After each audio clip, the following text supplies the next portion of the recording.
Hello everyone, আবার একটা নতুন রেসিপির সঙ্গে। এখানে আমি পোস্তটাকে প্রথমে গুঁড়ো করে নিয়েছি, তারপরে দিয়েছি বেশ কিছুটা নারকেল। এবার দেব কাঁচা লঙ্কা, 2 কোয়া রসুন, কাঁচা লঙ্কা যে যার ঝাল খাবেন সেরকম অনুযায়ী।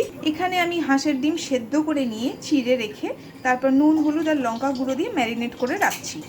এই রেসিপিটির জন্য কিন্তু ডিমগুলোকে হাফ হাফ করে নিতে হবে। কড়াইতে সর্ষের তেল দিয়েছি, এবার ডিমগুলো উল্টে উল্টে ভেজে নেব। প্রথমে উল্টো পিঠটাই দিতে হবে।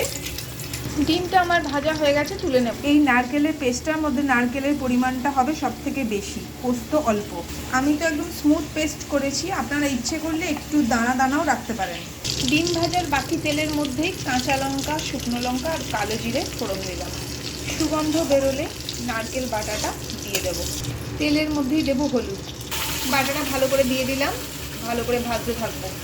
দিয়েছি সামান্য একটু সর্ষের গুঁড়ো, একদম হাফ চামচ। এটা যেহেতু মিষ্টি মিষ্টি খেতে হয়, একটা ঝাঁঝালো ফ্লেভারের জন্য আমি সর্ষেটাকে অ্যাড করেছি। ইচ্ছে করলে আপনারা স্কিপ করতে পারেন, কিন্তু এটুকু বলতে পারি সর্ষের গন্ধটা এই নারকেলের সঙ্গে কিন্তু দারুণ যায়। সর্ষেটা পরেই অ্যাড করতে হবে, নাহলে তিতো হয়ে যাবে।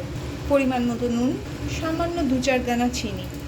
ডিমগুলো দিয়ে দিলাম। এবার এটা আস্তে আস্তে শুকনো হতে দেবো। এটা একটু ভাজা ভাজা হতে থাকবে। চারদিক থেকে তেল ছেড়ে এসছে। আমি একটু কাঁচা লঙ্কা কুচি ছড়িয়ে আর একটু শুকনো করে নামিয়ে দিচ্ছি। একদম রেডি হয়ে গেছে আমার কোকোনাট এগ ফ্রাই। আপনারা এইভাবে বানিয়ে দেখতে পারেন, খেতে কিন্তু খুব ভালো হয়। এটা হাঁসের ডিম দিয়ে করলে বেশি ভালো হয়, তবে এটা পোলট্রির ডিম দিয়ে করলেও ভালোই লাগবে। কেমন হয়েছে আপনারাই দেখে বলুন, আর রেসিপিটা জানিয়ে বলুন আপনাদের কেমন।